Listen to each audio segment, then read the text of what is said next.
Hello cricket station viewers எல்லாருக்கும் வணக்கம். நான் உங்கள் சஞ்சீவ், என்னோட ரிச்சார்ட்ஸ் இருக்காரு. இன்னைக்கு நடந்த match Chennai Super Kings versus Rajasthan Royals கவுஹாத்தியில் நடந்தது. கிட்டத்தட்ட ஒரு க்ளோஸ் ஃபினிஷ்னு சொல்லலாம். ஏன்னா கடைசி ஒரு 3 ஓவருக்கு 15 ரன் எடுக்க வேண்டிய நிலைமை இருந்தது ஆவரேஜா. அப்படி இப்படின்னு க்ளோஸாக கொண்டு போய் ஒரு 6 ரன்ல தோத்துருக்காங்க சென்னை. ராஜஸ்தான் வெற்றி பெற்றிருக்காங்க. ரிச்சார்ட், ஃபர்ஸ்ட் பிச்சை பற்றியே நம்ம பார்த்துருவோம். என்ன நினைக்கிறீங்க? இது ஆக்சுவலி ராஜஸ்தான் அடிச்ச ஸ்கோர் பார் ஸ்கோர் தானா? இது ஒரு பேட்டிங் விக்கெட்டா? ஆனால் பழைய மேட்ச் மாதிரி டேர்ன் ஆன மாதிரி தெரியல. என்ன நினைக்கிறீங்க? பிச் அண்ட் பிளேயிங் 11 ரெண்டுமே சேர்த்தே பார்க்கலாம். இதுல பாத்தீங்கன்னா இது ஒரு 200 ரன் அடிக்கக்கூடிய இது ஒரு பேட்டிங் விக்கெட் தான். இது ஃபர்ஸ்ட் மேட்ச்ல கல்கட்டா கூட இருந்த மாதிரி இந்த கவுகாதி விக்கெட் ஒரு ஸ்பின்னுக்கு நல்ல ஹெல்ப் பண்ணக்கூடிய இதுல இல்ல. ருத்ராஜும் ஸ்டார்டிங்லேயே அதான் பார்த்தா அப்படி தெரியல அப்படிங்கிற மாதிரி தான் சொல்லியிருந்தாரு. அடுத்து இதுல பிளேயிங் 11 ரெண்டு டீமும் பாக்குறப்ப அவங்க இருக்கிறதே அந்த கரெக்டான பிளேயிங் 11 அவங்களுக்கு அதுதான் இப்போதைக்கு. அந்த பிளேயிங் 11ல உள்ள ஒரு தப்பு செஞ்சாங்க. சிஎஸ்கே பிளேயிங் 11 கொண்டு வரப்பயே தப்பு தான் செஞ்சிருந்தாங்க. அது போற போக்குல டீடைலா பார்க்கலாம். Okay research. ஸோ பிளேயிங் 11 நம்ம நீங்க சொல்லிட்டீங்க, ஒரு அனலைஸ் பண்ணிட்டீங்க. ஃபர்ஸ்ட் இன்னிங்ஸை பத்தி நம்ம பார்ப்போம். ஒரு அதிரடியான ஸ்டார்ட் கொடுத்துருந்தாரு நிதிஷ் ராணா. அதனால தான் அவங்க ஸ்கோரே அந்த ஒரு 182க்கு போயிருக்குன்னு நம்ம அசியூம் பண்ணிக்கலாம். ஏன்னா நம்ம ஜெய்ஸ்வால் எதிர்பார்த்தோம், சாம்சன் எதிர்பார்த்தோம். ஆனால் Rana out of the box பிரமாதமாக இன்னிங்ஸ் விளையாடி இருக்காரு. ஓவராலாக அவங்க இன்னிங்ஸை பற்றி எப்படி பார்க்குறீங்க? சிஎஸ்கே போலிங்கை பற்றி என்ன நினைக்கிறீங்க? சொல்லுங்க. இந்த ஐபிஎல் சீரீஸ்ல கலீல் அகமது ஃபர்ஸ்ட் மேட்ச்ல இருந்து ரொம்ப நல்லா இருக்காரு சிஎஸ்கே. ஆனா ஒரு துரதிருஷ்டமா என்னன்னு கேட்டீங்கன்னா, அவருக்கு பவர் பிளேவில் கம்பெனி தரதுக்கு, அவருக்கு விக்கெட் இன்னும் சேர்த்து கிடைக்கிறதுக்கு, ஒரு ப்ரெஷரை போடுறதுக்கு ஒரு நல்ல ப்ராப்பர் ஃபாஸ்ட் பவுலர் கிடையாது. அதை சிஎஸ்கே தொடர்ந்து என்ன செய்யறாங்கன்னா, அதை கொண்டு வரதுக்கு என்னன்னு தெரியல. அவங்க திரும்ப திரும்ப ஃபாஸ்ட் பவுலிங் ஆல்ரவுண்டர்கிட்டயே போயிட்டு இருக்காங்க. அன்சுல் காம்போஸ் மாதிரி ஒரு ப்ராப்பர் பவுலர்கிட்டயே வரல. அதனால என்ன ஆகுதுன்னு பாத்தீங்கன்னா, அவர் ஒரு ரெண்டுல ப்ரெஷர் போட்டுட்டு போறாரு. ஆனா இன்னொரு பவுலர் அந்த இடத்துக்கு ஜேமி ஓவர்டன் மாதிரி ஒரு பவுலர் அந்த ப்ரெஷரை ரிலீஸ் பண்ணி விடுறாரு. அதுக்கடுத்து என்ன ஆகுதுன்னா, ஃபர்ஸ்ட் ஓவர் தேர்ட் ஓவர் போடுறாரு. இவர் கூட ஜேமி ஓவர்டன் 2 ஓவர் போட்டிருக்காரு. 4 ஓவர் முடிஞ்சிருக்கு. அப்படியே அவரோட தேர்ட் ஓவர் அவர் கம்ப்ளீட் பண்ணனாலும் அதே ஃப்ளோவில் 5th ஓவருக்கு வரணும். ஆனா அங்க என்ன செய்யறாங்கன்னா, 5th ஓவருக்கு அஸ்வினை கொண்டு உள்ள விடுறாங்க. இன்னைக்கு அஸ்வினை கொண்டு உள்ள விடுறதுக்கு முன்னாடி அஸ்வின்ட்ட இது வரைக்கும் நிதிஷ் ராணா ஐபிஎல்ல அவுட்டே ஆனது கிடையாது. ரெண்டாவது, அவர் கொஞ்சம் வித்தியாசமான பிளேயரா, லெஃப்ட் ஹேண்ட் ஆர்த்தடாக்ஸ் ஸ்பின்னை விட ஆஃப் ஸ்பின்னர் ரொம்ப நல்லா விளையாடக்கூடிய பிளேயரா இருக்காரு. அவர்கிட்ட ஒரு ரிவர்ஸ் ஸ்வீப் இருக்குது, ஒரு ஸ்விட்ச் ஹிட் இருக்குது. அதை வச்சு அவர் ஆஃப் ஸ்பின்னர் டோட்டலா அவுட் ஆஃப் பண்ணிடுவாரு. ஸோ அப்படிப்பட்ட ஆளுக்கு பவர் பிளேவில் கிடைக்குமே எடுத்ததுமே 2 6 தான் அஸ்வின்ட்ட போனார். ஆனா இதுவே பாத்தீங்கன்னா, ஒரு கலீல் அகமது கூட கம்பெனி தரதுக்கு ஒரு proper fast bowler Anshul combos மாதிரி இருந்தா அந்த ப்ரெஷரை இன்னும் பவர் பிளேவில் நம்ம எக்ஸ்டெண்ட் பண்ணலாம். அதாவது மேட்ச் நமக்கு எந்த இடத்துல நல்லா ஸ்ட்ராங்கா கிடைக்குதோ அந்த இடத்துல இன்னுமே ப்ரெஷர் போட்டு நம்ம இழுத்து பிடிக்கலாம். இன்னைக்கு ஏன் ஆர்ச்சர் 3 ஓவர் உள்ள போடுறாருன்னா, ஆர்ச்சருக்கு கம்பெனி கொடுக்கறதுக்கு அவங்களுக்கு பாத்தீங்கன்னா 2 ப்ராப்பர் ஃபாஸ்ட் பவுலர் இருக்காங்க, தேஷ்பாண்டே அண்ட் சந்தீப் சர்மா. ஆனா இவங்களுக்கு அப்படி யாருமே கிடையாது. என்னதான் நீங்க ஜேமி ஓவர்டன் ஒரு 135 போடுவாரு, 140 போடுவாரும், அவருக்கு ஒரு ஆல்ரவுண்டர். அந்த இடத்துக்கு உங்களுக்கு ப்ராப்பரா இப்ப அன்சுல் காம்போஸ் 140 அடிப்பார். அவர் ப்ராப்பரா ஒரு ஃபாஸ்ட் பவுலர் அவர்கிட்ட கொடுங்க. ஆனா கொடுக்க மாட்டேங்கிறாங்க. இவங்க பிளேயிங் 11ல செய்யற மிக முக்கியமான தப்பு சிஎஸ்கே என்ன செய்யறாங்க அப்படின்னா, அவங்களுக்கு டாப் ஆர்டர் அடிச்சா மட்டும்தான் வின் பண்ண முடியும், இல்லைன்னா இந்த மாதிரி நெருங்க முடியும். அப்ப இன்னைக்கு டாப் ஆர்டர்ல யார் அடிச்சிருந்தாங்க? ருதுராஜ் ஸ்கோர் பண்ணியிருந்தார். அப்ப ருதுராஜ் ஸ்கோர் பண்ணதுனால தான் அந்த ஏரியாவுக்கு அவங்க வர முடிஞ்சது. ஸோ உங்களுக்கு டாப் ஆர்டர்ல இருந்து ஸ்கோர் வந்தால் தான் நீங்க வின் பண்ணுவீங்கன்னா, டாப் ஆர்டர் ஸ்ட்ராங் பண்ண சான்ஸ் இருந்தா பண்ணுங்க. என்ன செய்யுங்க, ஜேமி ஓவர்டனை தூக்கி வெளியே வைங்க, நேரா கொண்டு கான்வேவை உள்ள வைங்க. அடுத்து இந்த பக்கம் பாத்தீங்கன்னா, உங்களுக்கு அன்சுல் காம்போஜை உள்ள கொண்டு வரணும். ராகுல் திரிபாதியை எடுத்துருங்க. உங்களுக்கு நம்பர் 9 வரைக்கும் இன்னைக்கு பேட்டிங் டெப்த் இருக்கு. அதை 8ஆ கம்மி பண்ணிக்கோங்க. ஒன்றும் கெட்டு போயிடாது. இப்போ உங்களுக்கு பவுலிங்ல இம்பாக்ட் தரதுக்கு 3 பவுலர் இருக்காங்க. உண்மையாவே நூர் அகமது, கலீல் அகமது அண்ட் பதிரானா, இன்னைக்கு 3 பேருமே அவங்களுடைய ஸ்கில் என்னங்கிறத காட்டியிருக்காங்க. இன்னைக்கு கேம்ல அவங்க இம்பாக்ட் பண்ணியிருக்காங்க. இப்போ அந்த பவர் பிளேங்கிற ஒரு இடத்துக்கு மட்டும் கலீல் அகமதுக்கு நீங்க ஒரு கம்பெனி தரதுக்கு செகண்ட் ஃபாஸ்ட் பவுலரை கொண்டு கையில கொடுத்தீங்கன்னா, உங்க பவுலிங் யூனிட் ரொம்ப ரொம்ப ஸ்ட்ராங்காவே தெரியும். அவங்களே உங்களுக்கு மேட்சையும் வின் பண்ணி கொடுக்கறதுக்கு வாய்ப்பு இருக்கு. மேல கான்வே, ருதுராஜ் அண்ட் ரச்சின் ரவீந்திரா அப்படின்னு இருக்கிறப்ப யாராவது ஒருத்தருக்கு கிளிக் ஆனா கூட நீங்க எல்லா மேட்சுக்கும் ஜெயிக்கிறது ரெண்டாவது. ஆனா அந்த சான்ஸ்ல இருந்துகிட்டாவது இருப்பீங்க. இல்லைன்னா ஒன் சைடடா தோக்கிறதுக்கு நிறைய சான்ஸ் இருக்கு. இப்ப இந்த இடத்துல டாப் ஆர்டர்ல 2 பேட்ஸ்மேன் மட்டும் தான் அவங்களுக்கு இருக்கிறாங்க, ரச்சின் ரவீந்திரா அண்ட் ருதுராஜ். ராகுல் திரிபாதிலாம் சுத்தமா டச்சிலேயே கிடையாது. அவங்களுக்கு 3.5வது பால்ல தான் ஓவர்ல தான் அவங்களுக்கு முதல் பவுண்டரி வருது இன்னைக்கு கேம்ல. இப்படி ஒரு நீங்க இதுல விளையாண்டு எப்படி ஜெயிப்பீங்க? ஆனா நல்லா கவனிங்க, இந்த ஒரு தப்பால, இந்த பிளேயிங் 11 தப்பால முதல்ல உங்களுக்கு பவுலிங்ல ஃபர்ஸ்ட் என்ன பிரச்சனை வருதுன்னு கேட்டீங்கன்னா, கலீல் அகமது ஒரு பக்கம் ஃபர்ஸ்ட் ஓவர் போட்டு பிரஷர் கொடுக்குறாரு, ஒரு விக்கெட் அடிச்சு பிரஷர் கொடுக்குறாரு. ஆனா இந்த பக்கம் ஜேமி வார்டன் வந்ததும் அந்த பிரஷர் அப்படியே செகண்ட் ஓவர்லயே வெளியில போகுது. நெக்ஸ்ட் மறுபடியும் அவர் தேர்ட் ஓவருக்கு வந்து பிரஷர் போடுறாரு. ஃபோர்த் ஓவருக்கு ஜேமி வார்டன் வராரு, மொத்தமா பிரஷர் மறுபடியும் போகுது. இவங்க 5வது ஓவர்கிட்ட என்ன செய்யறாங்க, மறுபடியும் கலீல் அகமது கிட்ட கூட போகல, திரும்ப என்ன செய்யறாங்கன்னா ஒரு இதுல நிறுத்தி பாக்குறாங்க. சரி அஸ்வின்கிட்ட போலாம், உள்ள ஒரு லெஃப்ட் ஹேண்டர் இருக்காரு அப்படின்ட்டு. ஆனா அவரு IPL அவர்கிட்ட அவுட்டே ஆனது கிடையாது நிதிஷ் ராணா. அந்த இடத்துல என்ன பண்றாரு, வச்சு பொழந்துட்டாரு. அப்ப டோட்டலா பவர் பிளேவை அப்படியே எடுத்துட்டாங்க. அப்ப எடுத்துட்டு நல்லா செட்டில்ட் ஆயிடுறாங்க 2 பேட்ஸ்மேனும், சஞ்சு சாம்சன் அண்ட் நிதிஷ் ராணா. இப்ப மறுபடியும் போய் என்ன செய்யறாங்க, கலீல் அகமது தேர்ட் ஓவர் கூப்பிட்டு வராங்க. கூப்பிட்டு வந்தா என்ன நடக்குது, தேர்ட் ஓவர்ல அவரையும் போட்டு அடிக்கிறாங்க. ஸோ அப்போ என்ன ஆகுதுன்னா, அவரோட உழைப்புக்கு கரெக்டான பலனே கிடைக்காம போகுது. அந்த ஒரு கம்பெனிக்கு ஒரு நல்ல பவுலரை கூட கொடுக்காத ஒரு காரணத்தினால. இது நம்ம முன்ன இருந்து, அதாவது செகண்ட் மேட்ச்ல இருந்து நம்ம சொல்றோம், உங்களுக்கு டாப் ஆர்டர்ல கான்வே இருக்கணும், உங்க ஃபாஸ்ட் பவுலிங் யூனிட்ல செகண்ட் ஃபாஸ்ட் பவுலரா அன்சுல் காம்போஜ் இருக்கணும். இத்தனைக்கும் அன்சுல் காம்போஜ் 1-2 சிக்ஸ்லாம் அடிக்கக்கூடிய கெப்பாசிட்டி இருக்கக்கூடிய ஒரு பிளேயர் தான். ஸோ அப்படி பார்க்குறப்ப பார்த்தீங்கன்னா, இவங்க ஒரு தப்பு பண்ணி இப்படி போனாங்க. இவங்க என்ன பண்ணாங்க, 79 ரன் 6 ஓவருக்கு 1 விக்கெட், சரியான ஸ்டார்ட்டு. அடுத்த 4 ஓவரில் இழுத்து பிடிக்கிறாங்க, ஒரு மாதிரி 99 ரன்னுக்கு போகிறாங்க. 4 ஓவருக்கு 20 ரன் எடுத்து 99 ரன்னுக்கு போகிறாங்க. ஆனால் இங்கே போயிட்டு இருக்கப்ப நிதிஷ் ராணா வந்து அஸ்வினை அட்டாக் பண்ண போய் அவுட் ஆகுறாரு. நல்லா கவனிங்க, இவர் அவுட் ஆகிற வரைக்கும் left hand orthodox spinner Ravindra ஜடேஜாவை உள்ளேயே கொண்டு வந்து, ஏன்னா இவர் அட்டாக் பண்ணிட்டு ஒரு லெஃப்ட் ஹேண்ட் பேட்ஸ்மேன் அட்டாக் பண்ணிருக்காருன்னு சொல்லி ருத்ராஜ் அதை நினைக்கவே இல்லை. அப்ப இவர் அவுட் ஆகவும் என்ன செஞ்சிருக்கணும், ஒன்று நீங்க உங்களோட இம்பாக்ட் பிளேயர் சுபம் துபே கிட்ட போயிருக்கணும், போய் அந்த லெஃப்ட் ஹேண்டரை கொண்டு வந்து உள்ள வச்சிருக்கணும். விளையாடுப்பா நீ போயின்னு சொல்லிட்டு ஜடேஜாவை கழிக்கிறதுக்கு பார்த்துருக்கணும், இல்லைன்னா ஜடேஜா வந்து அட்டாக் பண்ண பார்த்துருக்கணும். செய்யல இல்லையா, உங்க கையில இருக்கிற ஒரு நார்மல் பிளேயர் சிம்ரன் நெட்மயர் அந்த லெஃப்ட் ஹேண்டரையாவது முன்னாடி அனுப்பணும். இவங்க அதையும் செய்யல. மறுபடியும் என்ன செய்யறாங்க, 2 ரைட் ஹேண்டரை ஜோடி சேர்ற மாதிரி விடுறாங்க, அசரங்காவை திரும்ப அனுப்புறாங்க, டிராவிட் அடுத்த தப்ப செய்யறாரு. அப்ப என்ன நடக்குது அவங்களுக்கு அப்படின்னு பாத்தீங்கன்னா, 2 ஓவருக்கு உள்ள வராரு ஜடேஜா, நறுக்குன்னு வைக்கிறாரு, ஒரு விக்கெட் அசரங்கா காலி, 2 ஓவருக்கு 10 ரன் பிரேக் போட்டு விட்டு, அந்த இடத்துலதான் உண்மையான மொமெண்டமே கிடைக்குது. அந்த மொமெண்டத்தை தான் பதிரனா எக்ஸ்டெண்ட் பண்றாரு, அதுவும் ரொம்ப அருமையா எக்ஸ்டெண்ட் பண்ணாரு. அவருக்கு அடுத்த ஒரு 2 ஓவர் நல்லா விழுது, அதுல 2 விக்கெட் விழுது. எந்த 2 விக்கெட் விழுதுன்னா, கடைசியா யாரு ரன் எடுக்கணுமோ அவங்களே அவுட் ஆகுறாங்க. Riyan Parag and Shimron Hetmyer 2 பேருமே வெளியே போறாங்க. ஸோ இவங்க இன்னைக்கு செஞ்ச ஒரு கரெக்டான வேலை என்னன்னு கேட்டீங்கன்னா, ரியான் பராக்கை 4வது இடத்துக்கு தள்ளுறாங்க, 3வது இடத்துக்கு நிதிஷ் ராணாவை கொண்டு வராங்க. சரியான ஒரு வேலை செஞ்சாங்க, சரியான 2 பேர்த்துக்கிட்ட இருந்து ரன் வந்துச்சு. ஆனா இம்பாக்ட் பிளேயரா ஒரு லெஃப்ட் ஹேண்டர் அந்த சுபம் துபே உள்ள கொண்டு வந்திருக்கணும், இல்லைன்னா சிம்ரன் நெட்மயரை மேலேயே கொண்டு வந்து நிதிஷ் ராணா அவுட் ஆனதும் இறக்கி இருக்கணும்.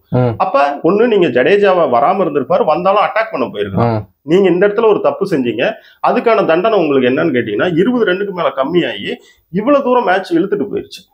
இதுதான் இதுல இருக்கக்கூடிய இல்லைன்னா அவங்க கம்ஃபர்டபுளாக இருந்திருப்பாங்க. ஆக்சுவலி வந்து பார்த்தீங்கன்னா, ஒருவேளை ரிசல்ட்ஸ் நீங்கள் சொல்றீங்கல்ல, அவங்க வந்து சுபம் துபே கொண்டு வந்திருக்கோன்னு, அவங்க மனசுல வந்து இந்த குமார் கார்த்திகேயவை தான் வந்து நம்ம வந்து எப்படி இம்பாக்ட் பண்ண போறோம்ன்றது ஒரு ஃபிக்ஸட் ஆயிருந்திருக்கலாம்ல.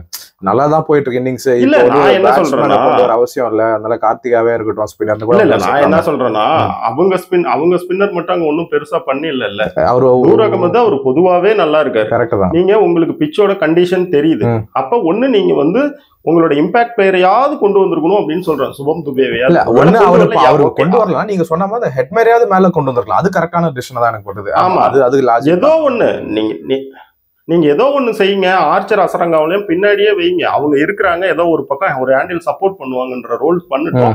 நீங்க பராக் அண்ட் நெட்மயர் விளையாடுறதுக்கு பாருங்க.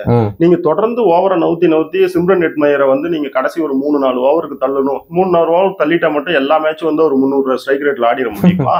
ஓகே. ரெண்டாவது, உங்களுக்கு கேமுக்குள்ள ரவீந்திர ஜடேஜாவே வரல, அவரை கொண்டு வர வைக்கிறாங்க. கரெக்ட். அந்த தப்பு இவங்க செஞ்சாங்க. இவங்க என்ன பண்ணாங்கன்னா, பிளேயிங் லெவன்லயே தப்பா தான் வந்தாங்க. தப்பா வந்து பவர் பிளேவ்ல ரன் கொடுத்தாங்க. அதுக்கப்புறம் அவங்க பின்னாடி லாஸ்ட்ல கண்டெயின் பண்ணியிருந்தாலுமே இங்க பவர் பிளேவ்ல கேம் விட்டதுனால அவங்களுக்கு என்ன ஆச்சுன்னா, இன்னைக்கு மேட்ச் தோக்கிறதுக்கு அவங்க தப்பான பிளேயிங் லெவன்ல வந்தது தான் காரணம். ஓகே ரிச்சர்ட்ஸ், நம்ம இந்த ஃபர்ஸ்ட் இன்னிங்ஸ் பத்தி நிறைய பார்த்துட்டோம். நம்ம அடுத்து சென்னையோட சேஸ்க்கு வருவோம். ரொம்ப நீங்க சொன்ன மாதிரி முதல்ல நீங்க பேசிட்டீங்க, ரொம்ப ரொம்ப ஸ்லோ ஸ்டார்ட், 3.4 வரைக்கும் எந்த பவுண்டரியும் போல, அதுக்கப்புறம் தான் போச்சு. திரிபாதிக்கு ஒரு சின்ன ஸ்டார்ட் கிடைச்சதுன்னு சொல்லலாம். ஆனா பாதி பால் வந்து சென்டர் பேட் மிடில் படல, அங்கங்க எட்ஜ் பாட்டம் எட்ஜ் அப்படிதான் போயிட்டு இருந்தது. ருத்ராஜ் வந்து ஒரு ஒரு நல்ல ஸ்கோர், ஒரு 60+ ஸ்கோர் அடிச்சாரு. அதுக்கப்புறம் ஃபாலோ பண்ணார், நின்னாரு, ஒரு ஸ்டாண்டு கொடுத்தாரு. கடைசியில் அப்படி இப்படின்னு சில ஹிட்ஸ் இருந்தது. அவங்கவுங்க ஒரு சின்ன சின்ன பார்ட்னர்ஷிப் போட்டாங்க, 2 6 அடிச்சாங்க, உடனே கையில விக்கெட்டை கொடுத்தாங்க. நீங்க ஓவராலா எப்படி பாக்குறீங்க ஹசரங்கோட அந்த பெர்ஃபார்மன்ஸா இருக்கட்டும்? அவரை ஒழுங்கா விஜய் சங்கர் ரீட் பண்ணல, ஏன்னா க்ளூலெஸ்ஸா தான் அவுட் ஆனாரு. பட் மற்ற ஜென்ரலாவே அவரோட பெர்ஃபார்மன்ஸ் எப்படி பாக்குறீங்க? 11ல வந்து தோனி இன்னைக்கு மக்கள் ஆடியன்ஸ்லாம் எதிர்பார்த்த மாதிரி முன்னாடி வந்தது கரெக்டா, இல்ல ஓவர் 10 முன்னாடி வந்திருக்கணுமா? ஸோ இந்த மாதிரி பல கேள்விகள் இருக்கு. நீங்க என்ன நினைக்கிறீங்க ரிச்சர்ட்ஸ் இதை பத்தி? இன்னைக்கு வந்து அவங்க பேட்டிங் யூனிட்ல ஒரு ஆள் பிரில்லியண்டா இருந்தாரு. அந்த ஒரு ஆள் அவங்க கேப்டன் ருத்ராஜ். அவர் பாத்தீங்கன்னா உங்களுக்கு மேட்சை கையில கொண்டாந்து இழுத்து கொடுத்தாரு. அப்ப கொடுக்குறாரு அப்படின்னு பாத்தீங்கன்னா அங்க பவர் பிளேவில் உங்களுக்கு வந்து ஒரு விக்கெட் 2 விக்கெட் போயிருக்குது, 42 ரன் தான் எடுத்திருக்கீங்க. ஆனாலுமே இந்த ஸ்கோரை இந்த விக்கெட்ல நம்ம கடைசி 5 ஓவருக்கு எடுத்துட்டு போய் ஓவருக்கு 12 ரன்னுக்கு வைக்க முடியும் அப்படின்னு அவருக்கு கேம் புரியுது, அந்த நாலேஜ் இருக்கு. ஸோ அவர் என்ன செய்யறாருன்னா அதை நோக்கியே ஒவ்வொரு ஓவரா அவருடைய ஸ்ட்ரைக்கை வந்து அதிகப்படுத்திட்டே போறாரு. அந்த இடத்துக்கு அவர் கேமை கொண்டு வர்றாரு, ரொம்ப பிரில்லியண்டா கொண்டு வர்றாரு. இன்னைக்கு தீக்ஷனாவுக்கெல்லாம் வந்து அவரு உடனே உள்ள வந்ததுமே அந்த போன ஸ்வீப் எல்லாம் பாத்தீங்கன்னா அவரோட ஃப்ரண்ட் ஃபுட்டை முன்காலை எடுத்து பந்தோட லைனுக்கு மேல போட்டு உடம்ப நல்லா வெளியில வச்சு ஆடுறாரு. அதனால அவருக்கு அந்த பவுண்டரிஸ் எல்லாம் கிடைக்குதா? ஆக்சுவலி அவர் டெக்னிக்கலா எவ்வளவு நல்லா இருப்பாருன்னு தெரியும். உண்மையாலுமே ரொம்ப நல்ல பேட்ஸ்மேனு. ஒரு எப்படின்னு சொன்னீங்கன்னா ஒரு கணக்குவாதியார் மாதிரி அந்த கேமை இழுத்துட்டு வந்தார். ஒரு ரொம்ப பாராட்ட வேண்டிய இன்னிங்ஸ். அவர் 1 டவுன்ல வராருன்னு சொல்றோம். ஆனா 1 டவுன்லயே வந்தாலுமே அவர் எப்படி கேமை கொண்டு போறாருங்கிறது தான் மேட்டர். அவர் ரொம்ப நீட்டா கொண்டு போனாரு கேமை. வந்து இவங்க கையில மறுபடியுமே கொண்டாந்து பினிஷர்ஸ் கையில கொடுத்தாரு. இப்ப நம்ம ரொம்ப அதிகமா மேல வந்து ரச்சின் என்ன பண்ணாரு, திரிபாதி என்ன பண்ணாரு, விஜய் சங்கர் என்ன பண்ணாருங்கிறதெல்லாம் பார்க்க வேணாம். ஏன்னா இவங்க தான் ஒண்ணுமே பண்ணலையே. ரச்சின் ரவீந்திரா 2 கேம் விளையாண்டு இன்னைக்கு அவுட் ஆகுறாரு, அது வந்து ஒரு அன்பார்ச்சுனேட். இந்த பக்கம் பாத்தீங்கன்னா ராகுல் திரிபாதிக்கு பேட்ல பந்தே படமாட்டாங்க. ரெண்டாவது ஆர்ச்சர் வந்து அவரோட 3rd ஓவருக்கு வரப்ப என்ன பண்றாருன்னு கேட்டீங்கன்னா ஃபர்ஸ்ட் 2 ஓவர்ல பண்ணிட்டு இருந்த முயற்சிகளை அப்படி தள்ளி வச்சுட்டு கொஞ்சம் ஸ்லோ பால், கொஞ்சம் லைன் இதெல்லாம் மாத்திர. அந்த மாத்திரப்ப என்ன ஆகுதுன்னு பாத்தீங்கன்னா அங்க இருந்து தான் இவருக்கு ரன் வருது ராகுல் திரிபாதி. அதுமே ஆர்ச்சர் வந்து அந்த 145ல நான் உனக்கு நேருக்கு நேரம் அடிச்சுட்டே இருக்கிறேன்னு அடிச்சிருந்தாருன்னா அந்த ரன் வந்து அவர் விக்கெட் டேக்கிங் விக்கெட் எடுக்கிறதுக்காக அவர் ட்ரை பண்ண போய் தான் அந்த 3வது ஓவர்ல ரன்னே போச்சு. அதான் உண்மை. சோ அப்படி இருக்கிறப்ப நீங்க பாத்தீங்கன்னா உங்களுக்கு ருத்ராஜ் தனியா போராடி கேமை செட் பண்ணி கொடுக்குறாரு. உங்க கையில கொண்டாந்து 5 ஓவருக்கு 60 ரன் அடிங்கன்னு. அது ஒரு பிளாட் விக்கெட். அப்ப எனக்கு ஒரு விஷயம் புரியல. தோனி வந்து இன்னைக்கு உண்மையாலுமே கரெக்டான பொசிஷனுக்கு வந்தாரு. நான் கேட்கறது என்னன்னா உங்களுக்கு 18வது ஓவர் அந்த இடத்துல வந்து தீக்ஷனா போடுறாரு. உங்களுக்கு அங்க 45 ரன்னுக்கு அடிக்கணும். அப்ப தீக்ஷனா ஓவர் அட்டாக் பண்ணாம நீங்க எப்படி மத்த 2 ஓவர்ல மட்டும் கரெக்டா நீங்க அந்த ரன்னை போய் அடிச்சுட்டீங்க? 3 ஓவர் உங்களுக்கு கையில இருக்குதுன்னா உங்களுக்கு 3 ஓவருமே அட்டாக் பண்ற ஓவர் தானே. ஒரு 45 ரன் அடிக்கணும்னா தீக்ஷனா ஓவர்ல ஒரு எப்படி சொல்றதுன்னா ஒரு பவுண்டரி ஆடுற இன்டென்ட்டே கிடையாது. அப்ப எப்படி நீங்க அந்த கேம் ஜெயிப்பீங்க? சரி, லாஸ்ட் 2 ஓவர் கொண்டு போய் ஜெயிப்பீங்கன்னா ஒரு பேச்சுக்கு இன்னைக்கு 39 ரன் தேவைப்பட்டுச்சு. எப்படி உங்களால போய் ஜெயிக்க முடியல? ஏன் ஜெயிக்க முடியல? 3 ஓவருக்கு 45னா அந்த ஓவர்ல இருந்தே நீங்க அடிக்க வேண்டியது தானே கணக்கு. அந்த ஓவரை நீங்க குவைட்டா ஆடி அங்க இருந்து நீங்க அதுக்கு மேல போய் நீங்க எப்படி ஜெயிப்பீங்க? ரொம்ப கஷ்டம். 2 ஓவருக்கு 40 ரன் அடிக்கணும்னா எல்லா நேரத்திலயும் அடிச்சிட முடியும். அது என்னதான் பிளாட் விக்கெட்டாவே இருக்கட்டும். அவங்க ஒரு death specialist bowler Sandeep Sharma உங்களுக்கு நிக்கிறாரு. ஏற்கனவே இந்த மாதிரி ஒரு 19 ரன் வச்சு உங்களுக்கு டிஃபெண்ட் பண்ண ஆள் தான் அந்த ஆளு. சோ எனக்கு வந்து என்னன்னு கேட்டீங்கன்னா நீங்க நல்லா கவனிங்க. தீக்ஷனா வந்தப்ப செகண்ட் ஸ்பெல்லுக்கு வந்தாரு. அப்பயுமே எடுத்ததுமே அட்டாக் பண்ணதாரா இல்லையா ருத்ராஜ்? ஸ்வீப் ஆடி ஒரு பவுண்டரி கொண்டு வருவாரு. இதே அசரங்காவை நீங்க கடைசியா மறுபடியும் ஒரு சிங்கிள் ஓவருக்கு எடுத்துட்டு வாங்க. அந்த ஓவர்லயே ஒரு 6 அடிக்க போனாரா? அடிச்சாரா? அந்த நேரத்துல அடிக்கிறதா பட்டாதான் ஜெயிக்க முடியும். அப்ப அந்த முயற்சியில தான் போறாரு. அவரு என்ன பண்றாரு, கொஞ்சம் பிரில்லியண்டா பந்த வைடா வைக்கிறாரு. சோ அதை எடுத்து இந்த பக்கம் லெக் சைட்ல நீங்க அடிக்கிறப்ப என்ன ஆகுதுன்னு பாத்தீங்கன்னா கிளியர் பண்ண முடியும். சோ அவுட் ஆகுறாரு. ஆனா அந்த இடத்துக்கு அவர் அதை செய்யறாரு. சரி, அந்த ஷாட் கிளிக் ஆயிருந்தா அந்த மேட்ச் உங்க கையில தானே இருக்கு. அப்ப சோ நீங்க அட்டாக் பண்ணாம ஜெயிக்க முடியாது. கடைசி 2 ஓவர்ல அடிச்சுக்கலாம்னா ஒரு 30 ரன் அடிச்சுக்கலாம். ஒரு 40 ரன்னுனா சராசரியா பாத்தீங்கன்னா 8 பவுண்டரி அடிக்கணும் 12 பாலுக்கு. இந்த இடத்துல ஒரு கேள்வி கேட்கணும் உங்ககிட்ட. அந்த 19th ஓவர் வந்து நான் வந்து ஆர்ச்சரோ இல்ல வந்து சந்தீப் சர்மாவோ தான் போடுவாங்கன்னு நினைச்சிட்டு இருந்தேன். ஆனா வந்து இவங்க தேஷ்பாண்டே கிட்ட கொடுத்து உங்களுக்கு கரெக்டான டிசிஷனா படுது. அது ரொம்ப ரொம்ப மொக்கையான முடிவு. ஏன்னு கேட்டீங்கன்னா 39 ரன் அடிக்கணும்னா நீங்க உங்களுடைய டெத் பவுலர்ல யார் வந்து நம்பர் 1 பவுலர்? சந்தீப் சர்மா தான் உங்களுடைய நம்பர் 1 டெத் பவுலர். அப்போ உங்க நம்பர் 1 டெத் பவுலரை நீங்க ஏன் 20வது ஓவர் கொண்டு போய் தள்ளுறீங்க? 39 ரன் அடிக்கணும், ஒரு 15 ரன் கொடுக்குறாருன்னு வச்சுக்கிட்டா கூட உங்களுக்கு அந்த பக்கம் மேல போனீங்கன்னா ஒரு 24 25 ரன் கிடைக்கும்.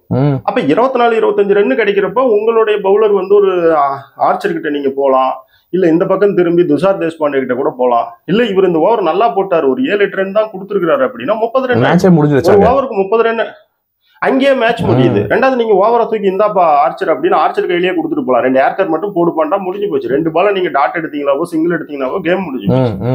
அப்ப வந்து ரியான் பராக் செஞ்சது வந்து இது வந்து கொஞ்சம் கூட உள்ளபடி ஆச்சரியம் ஆயிடுச்சு. நான் நினைச்சேன் சரி மேட்ச் வந்து ராஜஸ்தான் கிட்ட போக போகுதுன்னு நினைச்சேன் அந்த 19th ஓவர். ஆக்சுவலி அதே மாதிரி 19 ரன் போன உடனே ஷாக்கிங்கா தான் இருந்தது. சொல்லுங்க. அதாவது எப்படின்னு கேட்டீங்கன்னா இவங்க வந்து சிம்ரன் ஹெட்மயரை கொண்டு வரதுல செஞ்ச ஒரு தப்புல 20 ரன் கம்மி பண்ண. இன்னொன்னு என்னன்னு கேட்டீங்கன்னா 19வது ஓவரை வந்து சந்தீப் சர்மா கையில கொடுக்காம மேட்சை வந்து இவங்க அதாவது மேட்சோட கடைசி பாலுக்கு முந்தைய பால் வரைக்கும் இழுத்துட்டு போனாங்க. ஆனா என்னன்னு கேட்டீங்கன்னா இன்னைக்கு வந்து இவங்களை விட துரதிர்ஷ்டம் வந்து சிஎஸ்கே இருக்கு. அதாவது இதை எப்படி புரிஞ்சுக்கலாம்னா கேம்ல யார் ரொம்ப பெரிய அதிக தப்பு பண்றாங்களோ அவங்க தோத்துடுவாங்க. சோ அப்ப வந்து சிஎஸ்கே வந்து அதிக தப்பு பண்ணதான் நம்ம எடுத்துக்கணும். அதாவது இவங்க கிட்ட வந்து இப்போதைக்கு இந்த சீரீஸை விளையாண்டு முடிக்கிறதுக்கு ஒரு பிளேயிங் 11 இருக்கு. அந்த பிளேயிங் 11குள்ள இவங்க போக மறுக்கிறாங்க. அதான் ஏன் என்னன்னே தெரிய மாட்டேங்குது. நீங்க அன்சுல் கம்போஜை கொண்டு வந்து டெவன் கான்வேவை கொண்டு வந்து அடிவாங்க, தோறுங்க, அப்புறம் பேசிக்கலாம். நீங்க ப்ராப்பர் பிளேயிங் 11க்கே வரமாட்டேங்கிறீங்களே. இப்ப நமக்கு இதுல இருந்து என்ன டவுட் வருதுன்னா இவங்க ஏன் வந்து ஒரு ஃபாஸ்ட் பவுலிங் ஆல்ரவுண்டர் கண்டினியூவா போறாங்க அப்படின்னா இந்த பக்கம் ரவீந்திர ஜடேஜா, தோனி, ரவிச்சந்திரன் அஸ்வின், இப்ப இந்த 3 பேரும் இவங்களுடைய அந்த லாஸ்ட்ல அந்த பினிஷிங்ல லோயர் மிடில் அந்த கீழே லாயல் ஆர்டர்ல இருக்கிறதுனால இவங்க வந்து மேட்சை பினிஷ் பண்ண முடியாது. இவங்களுக்கு இன்னுமே வந்து ஒரு பேட்டிங் டெப்த் வேணும் அப்படிங்கிறதுக்காக தான் இந்த மாதிரி பண்றாங்கன்னு புரிஞ்சுக்கலாமா? அப்படிதான் ரிசர்ச் எடுத்துக்கணும்னு நினைக்கிறேன். ஏன்னா வந்து அவங்க 3 பேரோட ஃபார்மும் கொஞ்சம் வாப்லியா தான் இருக்கு. அஸ்வினும் சரி, தோனியும் சரி, 2 பேருமே பேட்டால இப்போ இந்த பர்டிகுலர் நிலையில வந்து அவங்களால வந்து நம்பிக்கைத்தன்மையா நம்மளால வந்து நம்ப முடியுமான்னு தெரியல. ஒரு ஃபினிஷிங் பொசிஷனுக்கு ஜடேஜா இருக்கார், ஆன் அண்ட் ஆஃப் அவர் அடிக்கிறார். ஸோ அவங்க பேட்டிங்கை ஸ்ட்ராங் பண்ணதான் வந்து ஒரு ப்ராப்பர் போலருக்கு பதிலாக பேட்டிங் ஆல்ரவுண்டர் கிட்டே போறாங்கன்னா நம்மளால யோசிக்க முடியுது. நீங்க என்ன நினைக்கிறீங்க? இன்னுமே சொல்ல போனா இல்ல எனக்கு வந்து என்னன்னு கேட்டீங்கன்னா நீங்க வந்து நீங்க முதல்ல உங்க பவுலிங் உங்களுக்கு பேட்டிங் கொஞ்சம் இதா இருக்குதுன்னா உங்களை காப்பாத்துறது யாரு காப்பாத்துவாங்கன்னா பவுலிங் யூனிட் தான் காப்பாத்தும். அப்போ பவுலிங் யூனிட் ஸ்ட்ராங்கா வச்சுக்கோங்க. கண்டிப்பா அவங்க இன்னும் ஒரு 5-10 ரன் கம்மியா கொடுத்தாங்கன்னா நீங்க விளையாடுறப்ப அது உங்களுக்கு கொஞ்சம் ஈஸியா இருக்கும். எங்கேயுமே நான் ஒன்னு என்ன சொல்றேன்னாங்க ஒரு ஃபாஸ்ட் பவுலர் இருக்காருன்னா அவருக்கு பவர் பிளேல சப்போர்ட் பண்றதுக்கு செகண்ட் ஃபாஸ்ட் பவுலர் வேணும். நீங்க டக்குன்னு ஒரு 10 ஐபிஎல் டீம்ல ஒரு டீம் பேர் சொல்லுங்களேன் என்கிட்ட. ஆர்சிபி ஏதோ இப்ப ஆர்சிபில நீங்க நல்லா கவனிங்க, ஆசில்வுட் மட்டுமா இருக்கிற 500 பவுலரா இருக்காரு. அவருக்கு சப்போர்ட் பண்றதுக்கு புவனேஸ்வர் குமாருக்கு சப்போர்ட் பண்றதுக்கு ஆசில்வுட்டும் இருக்கிறாரு. கண்டிப்பா. இன்னும் சொல்ல போனா அவங்களுக்கு இன்னொரு ஃபாஸ்ட் பவுலருமே இருக்காரு அங்க, ப்ராப்பர் ஃபாஸ்ட் பவுலர் இருக்காரு. ஆமா. அப்ப நீங்க இது வந்து என்னன்னு கேட்டீங்கன்னா இது ரொம்ப ரொம்ப தப்பான முடிவு. இவங்க வந்து கலீல் அகமதுக்கு வந்து சப்போர்ட் பண்றதுக்கு ஒரு ஃபாஸ்ட் பவுலர் கொண்டு வரணும், டாப் ஆர்டர் ஸ்ட்ராங் பண்ண கொண்டு வரணும். சரி, இன்னும் சொல்ல போனா உங்களுக்கு அஸ்வின் வேணான்னு முடிவு பண்ணீங்கன்னா கூட தப்பு கிடையாது. ஒரு வெளியே வச்சு கூட நீங்க தீபக்கூடாவை கொண்டு வந்தா அவர் 2 over part time off spin போடுவார். கண்டிப்பா ரிசர்ச் நம்ம நிறைய பார்த்துட்டோம். ஸோ இவங்க அடுத்த மேட்சஸ்ல எல்லாம் வந்து இந்த சேஞ்சஸ் பண்றாங்களா நம்ம பொறுத்திருந்து பார்ப்போம். இப்போதைக்கு ரொம்ப தேங்க்யூ ரிச்சர்ஸ் உங்க அனாலிசிஸ்க்கு. தேங்க்யூ சஞ்சய்.